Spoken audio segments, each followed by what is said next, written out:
కారపప్పాలు. ఈ కొలతలతో ఈ టిప్స్ ఫాలో అవుతూ చేశారంటే నూనె అస్సలు పీల్చుకోకుండా గట్టిగా ఉండకుండా చాలా కరకరలాడుతూ నోట్లో వేస్తే ఇట్టే కరిగిపోతాయండి. అంత క్రిస్పీగా ఉంటాయి.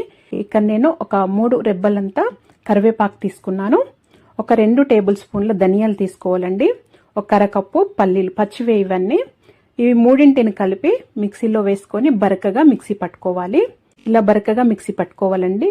పౌడర్ లాగా పట్టుకోకండి, బరకగానే పట్టుకోండి.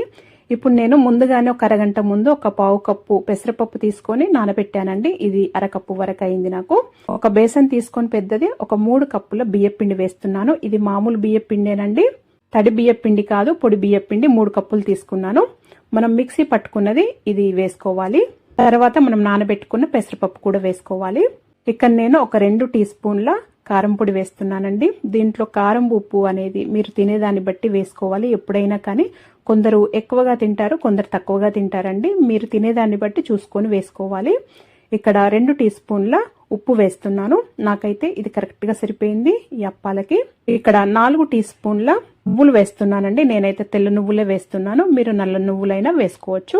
ఒక 2 టేబుల్ స్పూన్ల బటర్ వేసుకోవాలండి. ఈ బటరే వేసుకోండి. దీంట్లో నూనె వేసినట్లయితే మీరు ఒకవేళ నూనె వేసుకున్నట్లయితే వేడి చేసుకొని వేసుకోవాలండి.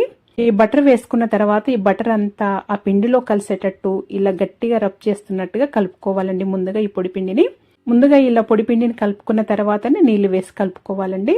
మనం బటర్ వేసాం కాబట్టి నేను మామూలు నీళ్ళే వేస్తున్నానండి. అదే మీరు బటర్ కాకుండా నూనె వేసుకున్నట్లయితే నూనె వేడి చేసుకొని వేసుకోవాలి. నూనె వేసుకున్నప్పుడు వేడి చేసిన నూనె వేసుకున్నా కానీ వేడి నీళ్లు వేసి కలుపుకోవాలండి ఈ బియ్య పిండిని. లేకపోతే క్రిస్పీగా రావు, నూనె పీల్చుకుంటాయి.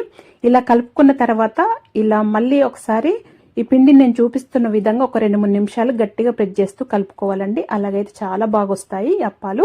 ఇప్పుడు చిన్న చిన్న ఉండలు తీసుకోవాలండి. ఒక వాయికి సరిపోయాన్ని చిన్న చిన్న ఉండలు తీసుకొని నేను ఆయిల్ కవర్ పైన ఒత్తి చూపిస్తున్నానండి. ఒకేసారి 3 అలా ఒత్తి చూపిస్తున్నాను, తొందరగా అయిపోతుంది. పూరి ప్రెస్ అలాంటి దాంట్లో కాకుండా ఇలా ఆయిల్ కవర్ కానీ లేదా మీ దగ్గర ప్లేన్ కవర్ ఏదైనా పెద్దది ఉన్నా కానీ ఒకేసారి ఒత్తేసేయొచ్చండి.